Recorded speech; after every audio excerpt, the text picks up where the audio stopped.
Welcome back. Champions trophy 2025 की special transmission जीत की सोच, और हम बात कर रहे हैं कि कजाफ स्टेडियम में आज एक ज़बरदस्त मैच देखने को मिला। क्राउड बहुत अच्छा था और साथ में मैच भी बड़ा ज़बरदस्त था।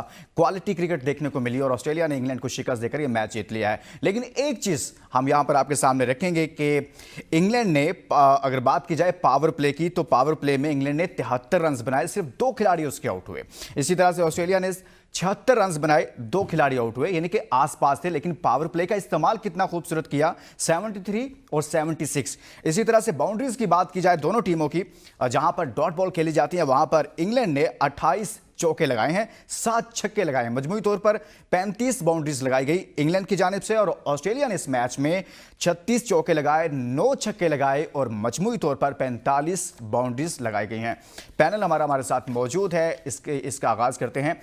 अरीबा, पाकिस्तान के साथ हम थोड़ा सा इसको इसलिए रिलेट करेंगे कि मैच शुरू होने से पहले चैंपियंस ट्रॉफी शुरू होने से पहले 4 मेन लोग जो हैं ऑस्ट्रेलिया के, वो स्क्वाड से आउट हो गए। कोई इंजर्ड हो गया, कोई किसी के साथ कोई मामला हुआ, लेकिन वो स्क्वाड का हिस्सा ना बन पाए। कुछ थे और फिर वो ड्रॉप हुए। पाकिस्तान के पास एक प्लेयर इंजर्ड होता है या 2 होते हैं तो हम पूरा सिस्टम उनके पीछे छुपना शुरू हो जाता है।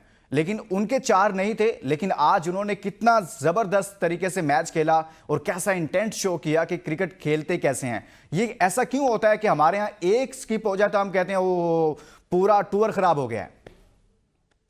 देखिए, फिर यही फर्क है कि उनके पास उनका ट्रॉफी कैबिनेट भरा हुआ है दीगर आईसीसी टाइटल्स के साथ, और हमारा एक बंजर कैबिनेट है हमारा। उसकी वजह ये है कि उन्होंने अपने बैकअप्स भी तैयार किए होते हैं। उनका जो बड़ा प्लेयर है वो किसी भी बायलैटरल सीरीज में रेस्ट लेने से घबराता नहीं है। वो उसकी नीयत उनकी यही है कि अगर हम जिस दिन इंजर्ड हो गए तो हमारा बैकअप रेडी हो। इनसिक्योरिटी नहीं है यहाँ पे। यहाँ पर क्या है कि जो हमारे बड़े खिलाड़ी हैं उनमें से कोई भी बायलैटरल्स में कोई बी टीम भी आती है, सी टीम भी आती है, वो रेस्ट नहीं लेते हैं, उनको इनसिक्योरिटी रहती है। उल्टा कोई जो पोटेंशियल दिखाता है यंगस्टर, आप देखें 2-3 मैचेस के बाद उसका नाम ही सफाई से मिटा दिया जाता है। तो उनके बैकअप्स रेडी होते हैं और वो अपने अपने लिए नहीं खेलते, अपने रिकॉर्ड्स के लिए, अपने टाइटल्स के लिए। कि उनको कोई किंग बोलेगा, कोई सुपरमैन बोलेगा, कोई बोलेगा, उनके लिए नहीं खेलते। वो खेलते हैं अपनी टीम के लिए। उनका माइंडसेट देखें, उनको शुरू से ही इंस्टिल किया जाता है उनके अंदर कि आपने पावर प्ले को कैसे यूटिलाइज करना है। अगर आपका ओपनर हो तो आपका रोल क्या है एज एन ओपनर। अगर आपको मिडिल ऑर्डर बैट्समैन, अगर आप फिनिशर हो तो आपका रोल क्या है। वहां पे ऐसा नहीं कि विकेट बचाऊंगा, पे अभी 50 करूंगा, फिर 100 करूंगा, फिर जो अगला बैट्समैन आएगा उसकी जिम्मेदारी मैच को फिनिश करना। यहाँ पे बैकअप बहुत जैसे रेडी किया जाता है, जो पीछे यंगस्टर होता है उसका भी पूरा कॉन्फिडेंस दिया जाता है। उनकी आप एथलेटिसिटी देखें कि किस सही। तरह से ये from the grass root level इनकी फिटनेस पे ध्यान दिया जाता है।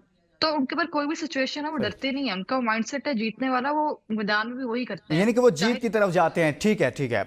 शुएब, यही सवाल आपसे है कि एक फखर जमान अगर इंजर्ड होता है, साइम को हम माइनस कर देते हैं क्योंकि वो स्क्वाड में पहले उनकी अनाउंसमेंट नहीं हुई, लेकिन एक मैच चल रहा होता है, मैच के दौरान ये मामला पेश आता है, ओपनर फखर जमान इंजर्ड होते हैं, बाद में जो साहिबान ओपनिंग करने आते हैं या वन डाउन पोजीशन पर आते हैं वो इतने कलरलेस हो जाते हैं, और फिर पावर प्ले का जिस तरह का वो इस्तेमाल करते हैं, और जो पावर प्ले के स्टैट्स मैंने आपके सामने रखे हैं, सर ऐसा क्यों होता है पाकिस्तान के साथ? देखिए, बात यही है कि आप मॉडर्न डे क्रिकेट खेल ही नहीं रहे। जब तक आप मॉडर्न डे क्रिकेट नहीं खेलेंगे तो फिर आपका यही मामला होगा कि once in a blue moon आप परफॉर्म कर जाएंगे, और उस परफॉर्मेंस में भी कंडीशंस का बहुत बड़ा हाथ होगा, अपोनेंट की वीकनेस का बहुत बड़ा हाथ होगा। आप उसमें कोई जो है ना टार्जन नहीं बनेंगे। लेकिन आपकी परफॉर्मेंस जो है वो ग्राउंड में जैसी भी हो, सोशल मीडिया आप उस पर छाए होते हैं, सोशल मीडिया पे आपने ग्रिप ली हुई है, कमांड ली हुई है, इन्फ्लुएंसर्स मिल जाते हैं, थोड़े से पैसे इन्वेस्ट करो, उसके बाद जो है ना वो हाइप बन जाती है। अनफॉर्चुनेटली बज़ाहिर ऐसा ही लगता है कि क्रिकेट बोर्ड भी अब सोशल मीडिया की जो है ना वो कैंपेन ही चलाता है, उसको इस तरफ तवज्जो देने की जरूरत ही नहीं पड़ती। आज जो है मैच से पहले चेयरमैन क्रिकेट बोर्ड जाके वहां मिले खिलाड़ियों से, वो आपने देखे होंगे विजुअल्स। फिर वहां जी पे जी। पता चला कि ट्रेनिंग सेक्शन में बाबर आजम नहीं है। सही है, बाकी खिलाड़ी जो है वो भी वहां पे बहुत ज्यादा ट्रेनिंग करते हुए नहीं दिखाई दिए, बस वो अच्छा खाना शुएब, पूरी के लिए बाबर आए। आजम से मुतलिक मैं जानना चाहता हूं। बाबर से मुतलिक ये खबर आ रही है कि शायद उनको हल्का सा हसनैन लियाकत की तरह फ्लू है, थोड़ा सा ज़ुकाम वगैरह है, इस तरह के मामला उनके साथ चल रहे हैं, नज़ला ज़ुकाम। मेरे ख्याल में हसनैन के करीब करीब ही होंगे वो इसलिए नहीं आए, और कहा जा रहा है कि उन्होंने अपने होटल में थोड़ी बहुत ट्रेनिंग की है, वहाँ पर जो जिम ट्रेनिंग होती है वो की है, लेकिन वो इसलिए नहीं आए। आपके पास क्या खबर है कि असल वजह क्या है, असल इशू क्या है? जी, मैं अभी जो ब्रेक में थे तो मैं कुछ राब्ते कर रहा था यूएई में, लेकिन आपको पता है कि ठीक वहाँ है। पे कॉल रिस्ट्रिक्शंस थोड़ी-सी होती हैं। तो वहाँ से जो इत्तलात आई हैं वो यही आई हैं कि बहुत सारे खिलाड़ी आज ट्रेनिंग में आए ज़रूर, लेकिन अपने आप को उन्होंने ताज़ा-दम रखा। तो माइट बी अ स्ट्रैटेजी। कुछ लोग जो है ना वो फूड पॉइज़निंग की बात कर रहे हैं, कुछ लोग कह रहे हैं कि तबीयत नासाज़ है। इतने बड़े गेम से पहले तबीयत नासाज़ होना किसी की भी हो सकती है, लेकिन बहुत सारे क्वेश्चन मार्क उठते हैं, लोग क्वेश्चन मार्क उठाते हैं कि क्या फॉर्म नहीं लग रही, क्या बंदा भाग रहा है। मैं नहीं समझता कि बाबर आजम ने जितनी क्रिकेट खेली है वो भागेगा, तो यकीनी तौर पे तबीयत का मसला होगा। बट पाकिस्तान के पास टू मच एक्सक्यूजेस हो गए हैं। अब पहले साइम अयूब का एक्सक्यूज था, फिर आपके पास जो है वो फखर रहमान का एक्सक्यूज आ गया, अब आपके पास ये एक्सक्यूज आ जाएगा कि जी हमारा किंग जो है उसकी तबीयत नासाज है। तो एक्सक्यूजेस तो टू सर, मच है। दुबई में एक साइम, दूसरा फखर, तीसरा बाबर, अगर उनके साथ थोड़ा सा वो ज्यादा फ्लू हो जाता है, ये तो डिपेंड करता है ना कि अगर हसनैन को ज्यादा हुआ तो फिर ही उनको ज्यादा होगा, लेकिन अगर उनको नहीं, भी हो लेकिन जाता है सुने वो तो वो सुने उनके उनके 3 लोग सर माइनस हुए ना, तो ऑस्ट्रेलिया के तो 4 से 5 हो गए थे, लेकिन उन्होंने तो ये पैनिक क्रिएट नहीं किया ना। देखिए, ऑस्ट्रेलिया टीम है, पाकिस्तान टीम नहीं है, ये सर्कस है। इसको बात को ठीक है। समझिएगा। वो टीम है, वो वन यूनिट है। ये सर्कस है, ये तितर-बितर है। तेरा मेरा साडा साडा है यहाँ पे। प्रॉब्लम क्या है कि मुझे तो दुबई स्टेडियम जब आप जिक्र करते हैं और क्रिकेट का जिक्र करते हैं तो मुझे तो वो विजुअल्स आ जाते हैं कि मोहम्मद रिजवान आईसीयू में लेटे हुए हैं, डॉक्टर ने उनको कह दिया था कि भाई अब तो बचने का कोई चांस नहीं है। फिर अचानक बॉलीवुड की फिल्मों की तरह वो सारी चीजें उतारते हैं, ग्राउंड में आते हैं और आके खेलते हैं और मैच जितवा जाते हैं।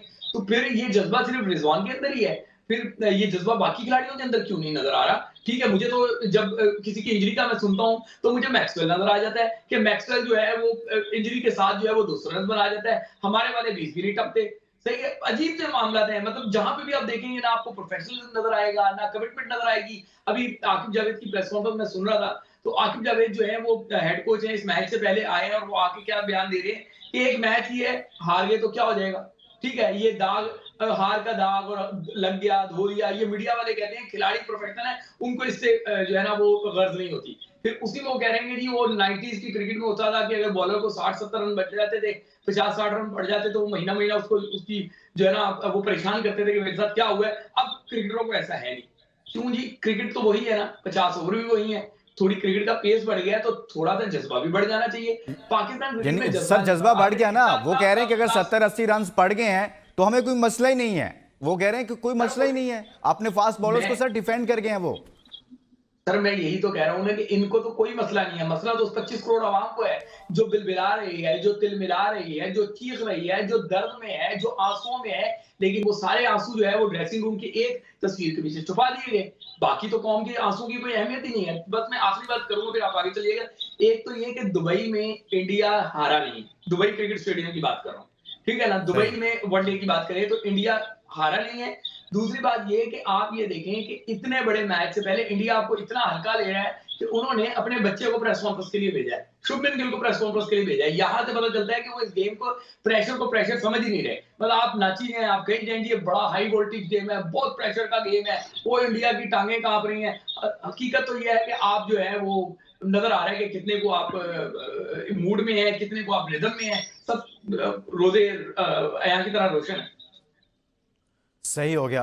हसनैन, आपसे मैं जो कमेंट लूंगा फिर मैं चलता हूं पाक भारत मैच पे। बाकायदा हम उस बात को करते हैं कि पाकिस्तान और भारत के मैच को लेकर, लेकिन आज का जो मैच हुआ जो कजाफ स्टेडियम में ऑस्ट्रेलिया वर्सेस इंग्लैंड, इसमें सबसे अच्छी इनिंग और सबसे अच्छी चीज आपको क्या लगी कि यार ये बड़ी मुतासिरकुन परफॉर्मेंस है और ऐसे ही खेलना चाहिए और ऐसे ही गेम को प्लान करना चाहिए?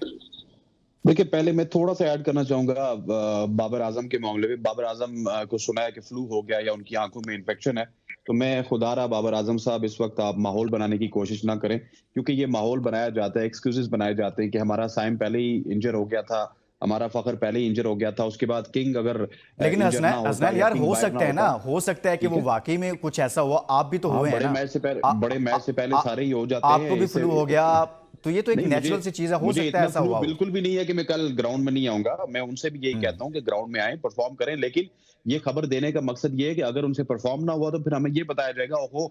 अगर उनको फ्लू ना होता तो उन्होंने वो कार्ड पे चाड़ देना था, उन्होंने 150-200 रन मारने थे भारत के खिलाफ। सो एक इस तरह के एक्सक्यूज़ेज़ ना ढूँढें। और जहाँ तक आपने बात की है ऑस्ट्रेलिया वाले मैच की कि ऑस्ट्रेलिया और इंग्लैंड में, देखिए दोनों टीमों में आप देखें तो एक पार्टनरशिप का डिफरेंस है।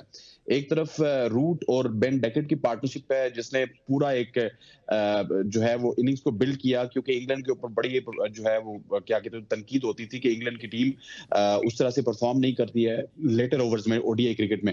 और इसी तरह से दूसरी तरफ से देखिए तो 4 विकेट्स गिरे हुए हैं, लेकिन जॉश इंग्लिश हो गए और उनके साथ-साथ एलेक्स कैरी, दोनों ही विकेट कीपर बल्लेबाज हैं। दोनों ने विकेट पे खड़े रहे। अगर वहां पे एक भी विकेट गिर जाता ना जी। तो जो मैक्सवेल आके आखिर में छक्के लगा रहे थे सही। वो उस तरह से छक्के ना लगाते, क्योंकि मैक्सवेल की जो इनिंग्स है वो तभी अच्छी लगती है सबको, या फिर वो अपने मतलब की खेलते हैं जब वो 40-41 ओवर्स में आते हैं। सो ये मेरे ख्याल मेन डिफरेंस था कि दोनों तरफ से पार्टनरशिप लगी है, और यही पार्टनरशिप होती है जो आपको ओडीआई क्रिकेट में वाइटल रोल प्ले करती है मैच जीतने के लिए। सही हो गया। अब कुछ आगे बढ़ेंगे और एक हमारी टीम ने ज़बरदस्त किस्म की रिपोर्ट तैयार की है, वो रिपोर्ट देखते हैं और फिर उसके बाद यानी कि कल का टाकरा, पाक भारत टाकरा, इस पर सबकी नजरें हैं, सबको इंतजार है, उस पर बात करेंगे। पहले ये रिपोर्ट देखते हैं। ट्रॉफी में न्यूजीलैंड से शिकस्त के बाद पाकिस्तान की सिलेक्शन कमेटी प्रेशर में।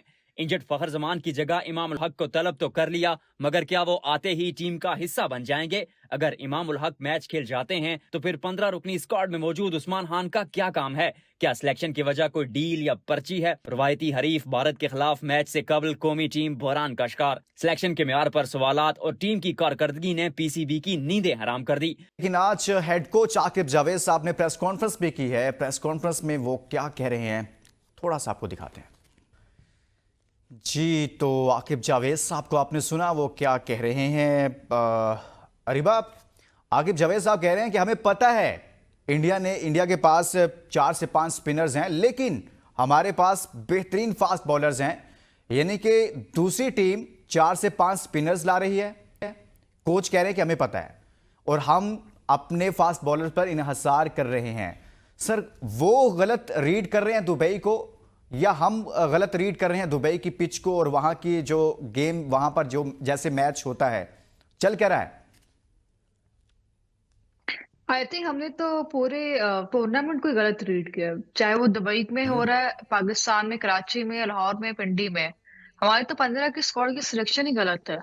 आपके पूरे 15 के स्क्वाड में एक ही स्पेशलिस्ट स्पिनर है। तो आकिब जावेद जब बात करें इस वक्त प्रेस कॉन्फ्रेंस में, वो तो आज के स्क्वाड के हिसाब से बात करें कि अवेलेबल ऑप्शंस क्या। ऑब्वियसली इसमें पेसर्स के ऑप्शन ज्यादा अवेलेबल है, बट यहाँ पे गलती पीछे से हुई है कि आपने 15 के स्क्वाड में रखा ही स्पेशलिस्ट स्पिनर है। इंडिया की टीम में स्पिनर्स के ऑप्शन ज्यादा इसलिए भी अच्छे हैं कि उनके पास 2 ऑलराउंडर हैं, जडेजा है, अक्षर पटेल है, कुलदीप स्पेशलिस्ट स्पिनर, लेकिन एक दुबई की कंडीशन के हिसाब से बहुत अच्छे से उनका ट्रायो बनता है। But on the other hand अगर देखा जाए तो yes, considering the available resources, slightly Pakistan की पेस शायद बेहतर है उनके स्पिन से, बट रिसेंटली हमारे पेसर्स ने भी कोई बहुत एक अच्छी क्रिकेट नहीं खेली, कोई बाज़ाहिर नजर नहीं आई, चाहे ट्राई सीरीज थी या अभी हमारे न्यूजीलैंड के साथ जो मैच हुआ है। तो on the other hand quality की बात की जाए, चाहे स्पिनर है, पेसर है इंडिया के या पाकिस्तान के, तो इंडिया को उसका तो एज है। सिलेक्शन जो भी करते हैं इंडिया को फिर भी एज रहता अपनी क्वालिटी क्रिकेट की वजह से, क्वालिटी ऑफ बॉलिंग ऑप्शन की वजह से। सही है, ऑप्शंस उनके पास ज्यादा हैं। शुएब जाट साहब, क्या हो रहा है सर? हम मिस रीड कर रहे हैं, इंडिया मिस रीड कर रहा है, वो अपने स्पिनर्स पर इन्हिसार कर रहा है, हमारे हेड कोच कह रहे हैं कि हम अपने फास्ट बॉलर्स के, ये हमारी स्ट्रेंथ है और उन पर इन्हिसार कर रहे हैं। सर, कोई एक तो होगा ना जो वहां की कंडीशंस को मिस रीड कर रहा है। देखिए, मैं समझाने की कोशिश करता हूँ, मुझे आपने क्विकली जवाब देने हैं। जी जी। आईसीसी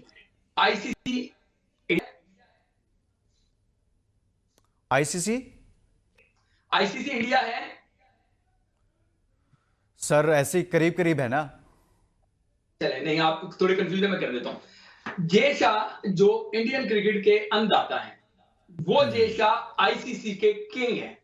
विकेट्स आईसीसी ने बनानी है क्योंकि ये इवेंट आईसीसी का है, मैच इंडिया का है, मैच पाकिस्तान से है। इंडिया में जब सियासी तौर पर भी इस मैच को बहुत ज्यादा बड़ा लिया जाता है, पाकिस्तान में इस मैच को कौमी जज्बे के तौर पे जरूर लिया जाता है, लेकिन सियासी तौर पे इसको कोई नहीं सेल करता। लेकिन वो इस मैच को सियासी तौर पे सेल करते हैं तो आईसीसी में इंडियन इन्फ्लुएंस विकेट पे जाएगा, विकेट वो बनेगी जो इंडिया को सूट करेगी। ये आप बड़ा बड़ा लिख के जो है ना अपने पास रख लें। कोई अगर इस गलत फहमी में है कि नहीं जी आईसीसी सपोर्टिंग विकेट बनाएगा, तो ये सोचना भी आपके लिए ऐसा ही है कि जैसे एमको की जन्नत में रहना। तो कंडीशंस यूएई में मैंने आपको बताया कि दुबई स्टेडियम में इंडिया ओडीआई कभी नहीं हारा, ठीक है। फिर उस पहले तो वहां मौजूद है, कोई पाकिस्तान की तरह कल नहीं पहुंचे, परसों नहीं पहुंचे, वो वहां मौजूद है, उन्होंने विकेट कैसी बनवानी है, सब कुछ वहां पे चल रहा है, सब कुछ वहां पे चल रहा है। और इस वजह से तमाम कंडीशंस, तमाम चीजें इंडिया को फेवर करेंगी। इंडिया की टीम सुपर क्लास है, उनका टैलेंट सुपर क्लास है, उनकी कमिटमेंट सुपर क्लास है, उनकी फिटनेस सुपर क्लास है। आपके आकिब जावेद जो है वो प्रेस कॉन्फ्रेंस में कह रहे थे कि 35 ओवरों के बाद जो है वो फिटनेस का पता चलता है और हमें फिटनेस पे बहुत सारा काम करना पड़ेगा। आकिब जावेद जो हेड कोच है वो कह रहे थे कि 20 ओवर के बाद जो है वो 2020 की इतनी आदत है कि अगले 30 ओवर गुजर नहीं रहे होते। तो भाई जब आप इस कमिटमेंट के साथ आपकी होगी कि 30 ओवर गुजर नहीं रहे होते, स्क्वाड की कमिटमेंट है ना, तो फिर वनडे तब जीतेंगे कैसे? तो इसलिए मुझे लगता है, हालांकि मैं अमूमन कहता हूं कि जी जज्बे से जीते जा सकते हैं, लेकिन ये टीम जज्बे से भी आ रही है। अगर पाकिस्तान टीम जीतेगी तो यकीनी तौर पे वो बासित अली का एक स्टेटमेंट मैं सुन रहा था कि ये अपसेट होगा, मेरे लिए भी ये एक अपसेट ही होगा अगर पाकिस्तान टीम जीते। अदरवाइज इस मैच में कम से कम राइवलरी कहीं पे भी मैच नहीं कर रही। सही हो गया, आप कह रहे हैं कि चलें अल्लाह करे कि पाकिस्तान जीते, लेकिन आपने बड़ा अच्छा उसको डिस्क्राइब कर दिया। हमारे साथ मौजूद हैं इस वक्त एस्ट्रोलॉजिस्ट दाऊद जी, उनसे हम बात करते हैं। दाऊद जी, आपको वेलकम कहते हैं। मुश्किल बन गई है हमारे लिए काफ़ी ज़्यादा, ना हमारे पास साइम है, ना हमारे पास फ़खर जमान है, इंजर्ड हो गए हैं दोनों, और हमें तो यूँ लगता है कि पाकिस्तान के भारत के खिलाफ सितारे इस वक्त गर्दिश में हैं। आपको क्या लगता है कि हम इस मुश्किल से निकलेंगे, पाकिस्तान जीतेगा? आप क्या कहेंगे इस पर? देखें, हमेशा से माशाल्लाह और इंशाल्लाह तो रहा है पाकिस्तान के साथ। बड़ी अच्छी बात कही आपने कि साइम नहीं है या कोई है या नहीं है, लेकिन दुआएं हमेशा पाकिस्तान के साथ रहती रही हैं। अब भी बहुत बड़े मार्जिन के साथ न्यूजीलैंड से हारने के बाद पाकिस्तान अपने रवायती हरीफ के सामने जो है वो मद्दे मुकाबल है, और इतना आसान नहीं लेना चाहिए इंडिया को, क्योंकि यहाँ पे मैं कल के मैच के हवाले से एस्ट्रोलॉजी से बात करूं तो 23 2 2025 को मुफरत में तब्दील करूं तो 7 का आदत है, लेकिन ये 7 जो है ये मोहम्मद रिजवान को सपोर्ट कर रहा है, सपोर्ट कर रहा है मोहम्मद रिजवान को कल के दिन। लेकिन यहीं से ही मैं रोहित शर्मा की एनर्जी की बात करूं तो रोहित शर्मा का एनर्जी का एक अदद है जो कि इंडिया को सपोर्ट कर रहा है, और रोहित शर्मा का कल का दिन, संडे का दिन, रोहित शर्मा को बराबर की एनर्जी दे रहा है। अब दोनों तरफ से टाकरा और बैलेंस नजर आता है, लेकिन हकायक को मद्देनजर रखना पड़ेगा। जो टीम पहले बैटिंग करेगी और स्कोर बड़ा करेगी, सन यानी कि सूरज की रोशनी को प्रेफरेंस रहेगी। जो टीम टॉस जीत, यानी कि जो टीम सूरज गुरूब होने से पहले पहले बैटिंग करेगी, मैच उसकी फेवर में जाएगा, यही है, मैच की फेवर में जाएगा। और दूसरी बात यह है कि पाकिस्तान को जीतने के लिए 2 से 3 लंबी पार्टनरशिप की जरूरत पड़ेगी। अगर रिजवान ने या बाबर ने ओपनिंग में सर वो तो दाऊद जी वो तो अच्छा खेलेंगे, वो तो होगा, लेकिन सितारे क्या बता रहे हैं कि कौन अच्छा खेलेगा? आपने बताया कि रिजवान अच्छा खेलेंगे, मैं बड़ा खुश हो गया। साथ ही आपने बता दिया रोहित शर्मा भी अच्छा खेलेंगे, मैं साथ ही चुप करके बैठ गया। यार ये तो कुछ गड़बड़ हो गई है ना। अब इस गड़बड़ से हमने निकलना है कि जीतेगा कौन सर? मैं पाकिस्तान टीम, सितारे क्या बता रहे हैं? मैं बिल्कुल सितारों और टैरो कार्ड की तरफ आता हूँ। सितारों की तरफ भी बात 23 जारी बात है, 5 की एनर्जी है, वो रोहित शर्मा को सपोर्ट कर, वहां बैलेंस है। लेकिन मैं पाकिस्तान टीम की कल के मैच की कारकर्दगी कैसी रहेगी और इंडिया की कैसी कारकर्दगी रहेगी उसको मैं डिस्क्राइब करता हूं। इसके साथ साथ मैं पाकिस्तान का विनिंग कार्ड और इंडिया का विनिंग कार्ड भी निकालूंगा।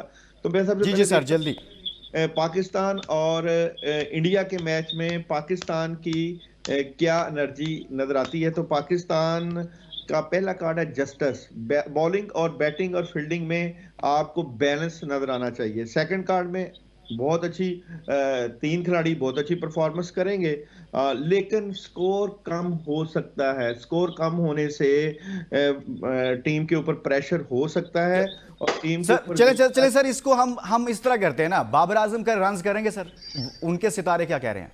तो बाबर आजम क्या रन करेंगे? तो बाबर आजम बिल्कुल रन कर सकते हैं, अच्छी एनर्जी है। अच्छा, और जो हमारे ओपनर हैं इमामुल हक ऐड हो रहे हैं, अगर वो टीम में आते हैं तो उन सितारे क्या बता रहे हैं? देखिए जी, मामला आगाज अच्छा करेंगे लेकिन बाद में जल्दी आउट हो सकते हैं, प्रॉब्लम आ सकती है उनको। लेकिन एक शॉर्ट कमेंट करें कि पाकिस्तान जीत रहा है मैच या फिर इंडिया जीत रहा है, थोड़ा सा शॉर्ट कर देना सर। के मैच में पाकिस्तान का विनिंग कार्ड देखें तो पाकिस्तान की भी पॉजिटिव एनर्जी है, और इंडिया के विनिंग की मैच की बात करें तो इंडिया तो सर फिर जीतेगा कौन? इंग्लैंड जीतेगा सर, दोनों में से किसी एक ने जीतना है ना, दो टीम है ना सर, वो भी विनिंग कार्ड है, ये भी विनिंग कार्ड है सर, किसी एक ने तो जीतना है ना, एक ने हारना है। एनर्जी आई है, 55 इंडिया है, 45 पाकिस्तान है। हाँ, तो मैं समझता हूँ दाऊद जी आप साथ ही रहिएगा। शुएब जाट साहब, कार्ड तो काफी कंफ्यूज हो गए हैं यार हमारे ना, मेरे अपने कार्ड कंफ्यूज हो गए हैं दाऊद जी से। बात यह है कि हाँ, पाकिस्तान की रिसेंट परफॉर्मेंसेस को देख के पूरी कॉम कंफ्यूज हुई है, कार्ड कंफ्यूज हो गए तो क्या हो गए, और ये कार्ड्स हैं। मैं इनको चैलेंज नहीं कर रहा, मैं यही कह रहा कि हमारे दाऊद भाई जो हैं उनको कितनी कमांड है, लेकिन आप इंडियन नहीं, वो बहुत मोहतरम है हमारे लिए। नहीं, मैं वही कह रहा हूँ, मैं उनको डिसरिस्पेक्ट नहीं कर रहा, बट एक फैक्ट्स बता रहा हूँ कि हम इंडियन के एस्ट्रोलॉजर्स को सुनेंगे जाके तो वो भी कहते हैं कि जी इंडिया जीत रहा है। पाकिस्तान के आप जिसको भी लेंगे तो ज्यादातर का यही होता है कि जी पाकिस्तान की सपोर्ट कर रहा है, पाकिस्तान का। मैं लेकिन पाकिस्तान के एस्ट्रोलॉजिस्ट दाऊद जी दोनों ही टीमों को जितवा रहे हैं ना सर, मसला तो यहाँ पर ये बन गया है ना, वो कह रहे हैं कि दोनों तरफ पॉजिटिव एनर्जी चल रही है। अब मुझे समझ नहीं आ रही कि यहाँ जीतेगा कौन, ऑस्ट्रेलिया आकर जीतेगा सर, ये मसला हो गया। इसी तरीके से बात जो है ना, सही है, कार्ड्स अपनी चालें चलते होंगे, मैं इस बारे में कुछ ज्यादा नहीं कहना चाहता, लेकिन असल चाल जो है वो आपके खिलाड़ियों ने चलनी है। क्या आपके खिलाड़ी इस काबिल हैं? क्योंकि ये टेस्ट की तरह ही है, वनडे भी, इसमें सेशन टू सेशन चलना पड़ता है। ये T20 की तरह नहीं है कि फ्लूक लग जाए, ठीक है ना, ये माइंड गेम ज्यादा है। अब स्किल्स का साथ साथ माइंड गेम बहुत ज्यादा है। तो क्या पाकिस्तान मैंटली तौर पे इतना मैच्योर है कि हम ये मैच जीत पाए? तो मैं ये कह रहा हूँ कि मेरी दुआ ये है कि मैं गलत साबित हूँ। आप कह रहे हैं सिर्फ दुआओं से जीता जा सकता है, सही हो गया। एक और हमारे पास हसनैन लियाकत साहब भी। फिर आप 10 सेकंड का ऐड करता हूं, फिर चल जाइएगा। देखिए, बड़ा मशहूर मुहावरा है कि अल्लाह ताला आपको वहां से देता है जहां से आप गुमा करते हैं, ठीक है ना। तो अगर हमारा गुमान अल्लाह से है, हम दुआएं अल्लाह से कर रहे हैं कामयाबी की, तो सरहद के पार भी हमसे तो बहुत बड़ी नेशन है, वो जहां से भी गुमान कर रही है। देना तो अल्लाह ताला नहीं है, दुआएं अगर यहाँ है तो प्रार्थनाएं, अल्लाह करे कि हमारी दुआ कबूल हो जाए और पाकिस्तान जीत जाए। शुएब ठीक है, इंडिया पाकिस्तान, अल्लाह ताला दुआओं से ही नहीं देता, मेहनत से भी देता। मेहनत भी हम करेंगे इंशाल्लाह, आप टेंशन न लें आज शुएब भाई। इंडिया पाकिस्तान कौन? इंडिया। हसनैन लियाकत साहब, आप भी एक तरह से हमारे लिए एस्ट्रोलॉजिस्ट ही हैं सर, बताइए। इंडिया। रीबा चौधरी साहबा? इंडिया। और दाऊद जी आप बताइए, दोनों तरफ पॉजिटिव एनर्जी है, कहीं पर कोई माइनस हो रही है अभी तक? जो अभी 2-3 मिनट मैंने आपको दिए हैं उसमें कुछ हुआ है, कुछ माइनस हुआ है? पाकिस्तान और इंडिया के मैच में पाकिस्तान का कार्ड डाउन एनर्जी है, ये देख लें। और सर इंडिया के मैच में इंडिया की एनर्जी की बात करूं तो इंडिया को जो है 55% और पाकिस्तान को 45 मार्क्स। सर आखिर में तो आप बिल्कुल वो कहते हैं ना, घबरा गए हम। बहुत शुक्रिया दाऊद जी, बहुत शुक्रिया शुएब जाट, बहुत शुक्रिया हसनैन लियाकत, बहुत बहुत शुक्रिया रीबा चौधरी साहब हमारे साथ मौजूद किया चैंपियंस ट्रॉफी के हवाले से। पाक भारत टाकरा है, कल इस पर मजीद बात करेंगे, तब तक ले इजाज़त दीजिए और अपना बहुत सारा ख्याल रखिए। अल्लाह हाफिज़।